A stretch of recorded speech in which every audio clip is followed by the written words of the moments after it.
Collaboriamo con gli stessi attori che c'erano prima, però abbiamo voluto dare una connotazione, diciamo, più internazionale a una manifestazione così importante, dal momento che siamo il prodotto più importante in termini quantitativi, il prodotto DOP più importante al mondo.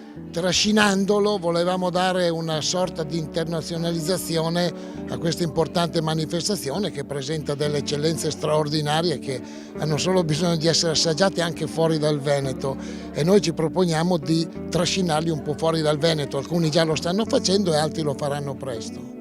Beh, un apripista ce l'abbiamo al Grana Padano, che comunque ha dei numeri unici nel suo genere tra le diverse DOP del Veneto, e lo abbiamo già visto anche in altri comparti. Il Prosecco che fa da apripista per il comparto enologico del Veneto, per le nostre 25 DOC. Così io spero sia anche per il comparto del caseario, quindi formaggi anche fra virgolette minori come quantità, penso a Monteveronese, penso alla Casatella Trevigiana, molti altri formaggi ancora possono sicuramente fruire di questo traino. L'agricoltura soffre del fatto ormai endemico e storico che l'Italian Sounding, cioè tutto quello che è contraffazione anche dell'agricoltura, del prodotto veneto, occupa sui mercati spazi importanti rubati agli agricoltori. Per dare una dimensione, l'imitazione del prodotto agroalimentare oggi vale circa 1 miliardo di euro.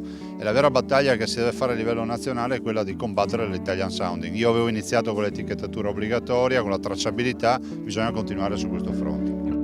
Il Veneto, a parte le DOP, è comunque sempre e continuamente alla ricerca della qualità, perché se voi osservate non è che ci sono 8 categorie che sono le 8 DOP, ci sono 36 categorie premiate sui 336 formaggi presenti nella mostra che danno un'idea di quanta è la variabilità delle produzioni nel Veneto.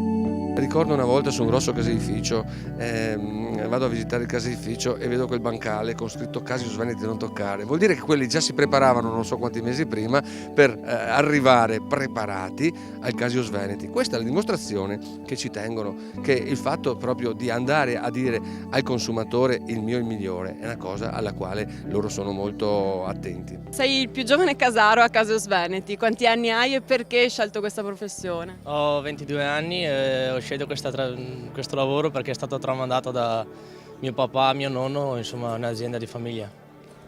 Cosa ti dà soddisfazione nel farlo? Nel vincere certi premi e anche nel lavoro, insomma, in tutto. Con che formaggio hai vinto? Col Monteveronese d'Allievo, 6 mesi.